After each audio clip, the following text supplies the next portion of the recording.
Okay, so here we go. This is a tutorial, or at least a little run through on Simply Analytics. I'm not going to cover everything that you can do with this program or any of the other programs, but I do really encourage you to play around with them.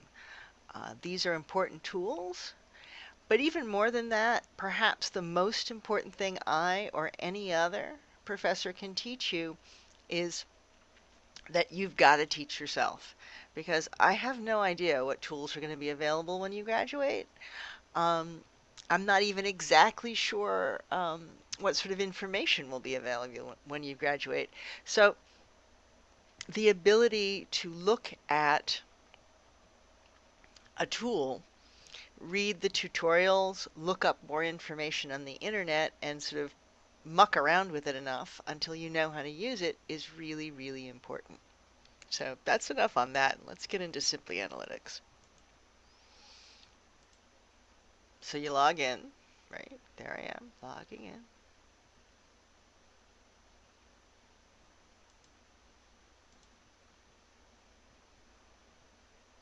So I'm going to start a new project, and this new project is for my zip code where I live.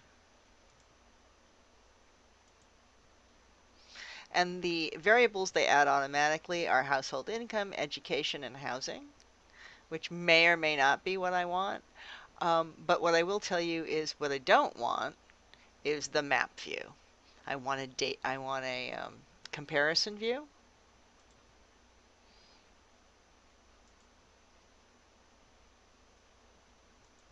So I'm going to edit my view. I'm going to manage my project. There we go. Manage my project. I'm going to choose comparison report, which is not a map, and that's pretty important here. I'm going to look at the comparison report. And I have, and so here you see the three variables. We have the medium household income, the education, and 0.15% of the housing is built in 1939 or earlier, which is a very weird uh, data point. Not sure exactly why we have that. So I'm going to add more data that is of interest to me. So I'm going to look for population data. And what I'm interested in is household data. I also may want to know the size of the household. Can close that. And now I have the household income per capita, right, is 28. And the house, we still have let's take out that the housing one. I really don't want that one. Let's see, where are we? Um, let's go back to income.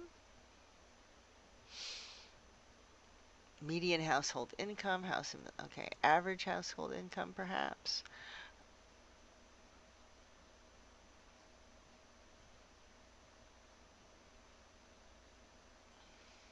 Personal income, household income total. And I also might want, let's just say I've got a demographic idea. I am presuming I want middle income. So I'm going to say the number of households with an income 50 to 75,000 and maybe 75 to 100,000. That's middle income. A little high, but middle income depending on who you are. What else do I want? I'm going to look at education. So, um, perhaps I'm going to pitch these to people who have a bachelor's degree, a master's degree, a doctorate degree, oh, maybe an associate's degree too, because I'm looking for people who value education. Poverty, language, ancestry, households. We are back into households. Um, I want to know what the annual size is. I want to know the percent of family households by age. And the household growth between both the forecast and the previous growth, and the number of households with people under 6 and 6 to 17, or the percentage of households. Let's see. And the number of households with under, okay, there we go. That's what I was looking for, was the number of households. All right, so this is a lot of information, but let's see what we get when we take a look at it. We go done. And so what do I have here? The median household income in this uh, zip code is $52,000, right? Of that, 20% of these people have college education of some sort. That's good, for instance, if I'm looking to do something that involves educating children, right? Because these people probably value an education because they have an education. It doesn't mean that people who don't have an education don't value it, but I'm going to start off, as I said, fairly conservatively. So I'm pitching to a median household income that is a middle income group, right? And I'm trying to find I'm thinking that I got 20% here of people who have some sort of higher education. Um, the household income per capita, I don't think I'm going to use that one. The average household income in 2006. So the median is what's in the middle. The average is when you add them all together and divide by the number, right? You get the average. The total personal income in my neck of the woods is, what is that? Is that $1 billion? And the total household income is roughly $1.5 billion. Uh, the number of households with incomes in that bracket that I was looking at, 50 to 75,000, is 3,752. Things are looking good for finding a middle income sort of group of people in here.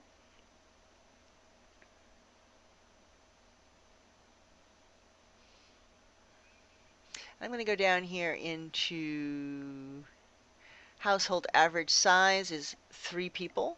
Well, okay, it's 2.6 people. So I have a lot of people who have one child and some who have no children. But we don't have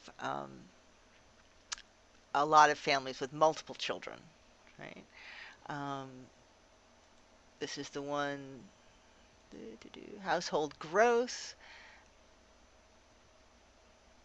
From 2016, the number of households that moved into the area or otherwise people got married, the number of households that increased was 7%, and I'm forecasting that this is going to fall off. So we're going to see a slowing down of growth of people in households. Consumer behavior, I can look at do they have cell phones and telephones, right? Okay, so I'm going to go here and say I want to add, here you go. So the number of households owning cellular telephones. This tells me if I'm going to consider doing a mobile strategy. I would be surprised if we didn't have a lot of cell phones, but you should check, right? If I want to do something, if I'm going to do something that involves selling a product for a landline, or if I'm going to do polling with a group that can really only reach a landline, then I need to know how many households have a landline. If I want to know the number of households having 2 cellular telephones, I can take a look at that. If I want to look at the number of people who have telephone calling cards, I can look there. I can also, for instance, maybe I've got a pet related um, business that I'm thinking about. I can find out how much people spend on pet accessories, right? How much they spend on pet food, how much they spend on pet supplies and medicine.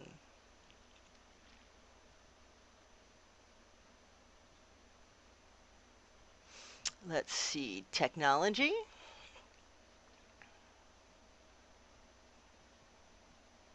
Here we go. Here's technology. And as I add consumer behavior variables, the options that I have here increase, right? So personal computers own at home. I want to know that, right? Number of tablets owned at home. Again, talking mobile strategy or social media use. If I am targeting people who are joiners, or again, school board, right? If I'm looking at some sort of educational opportunity for children, I might want to know um, how many people here are a member of a school or a college board. Because they are, again, more likely to value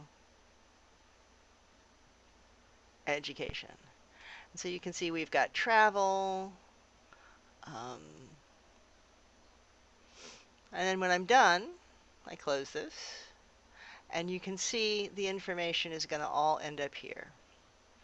And you play with it until you find something that's giving you information that you think is important. So you start looking at the business, right? And who do you see as being the people who will use this business? And you can be pretty broad when you start, although, again, I want you to end up with a small target market. But you are broad when you start, and then you start seeing where are the spikes? Where can I be the narrowest and yet get the most people? Now, if you wanted to see, for instance, let's go back to a map, right? And I want to look at income, right?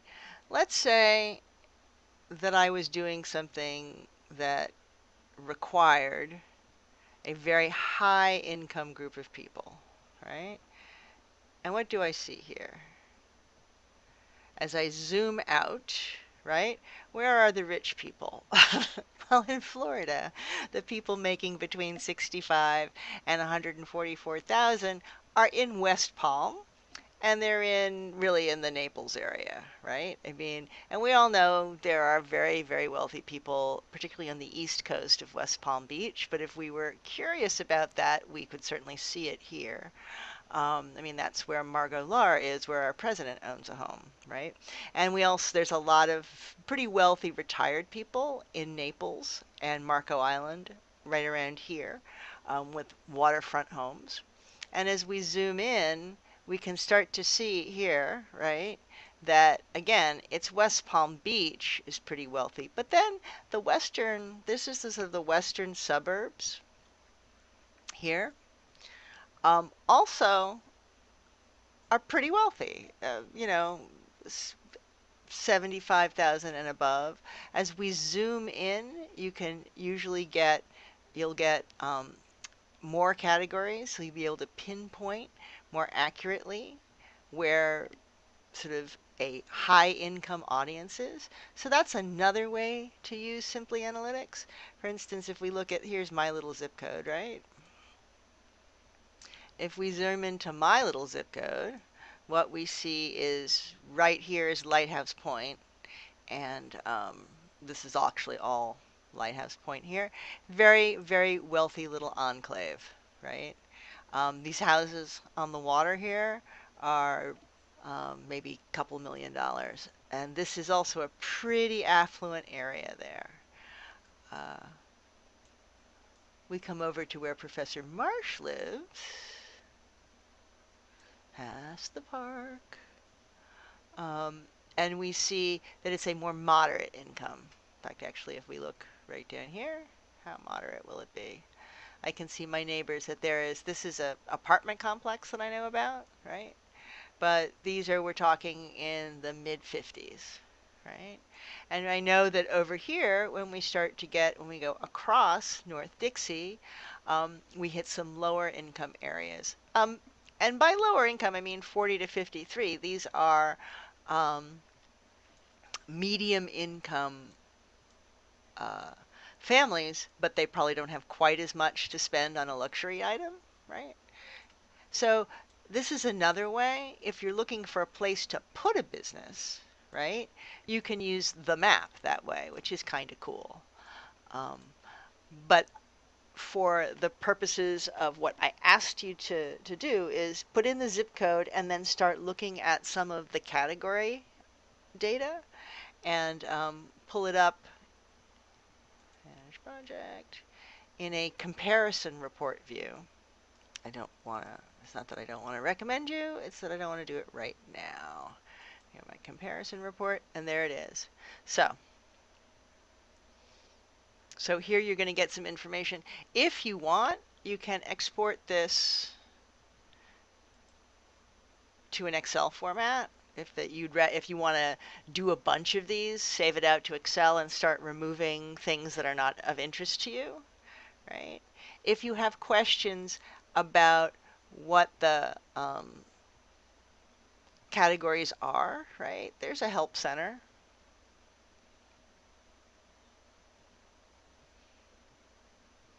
If you want to look at new comparison report views, if you want to, here's data providers definition and methodology, right? Definitions might be something that's interesting for us to look at. These are the demographic variables they use. These are the sources that they have here. A lot of their information comes from the census, and we'll take a brief look at the census as well. And here's some, actually, why is my map all one color, right? How do I create a custom combination? These things are of interest, and you might well, take a read and see what you figure out. I really think Simply Analytics is fun. Simply Analytics is a tool that you're going to pay a lot for, or that your company is going to pay a lot for when you get out of school. If you are interested in doing any sort of marketing or data-based public relation or strategic communication or advertising, you need to use a tool like Simply Analytics so you can quantify where and who your target is. So it's a good tool. And, you know, you've got an extra week now to frolic with it. So I hope everyone has fun. That's probably the most important thing. Have fun and learn lots.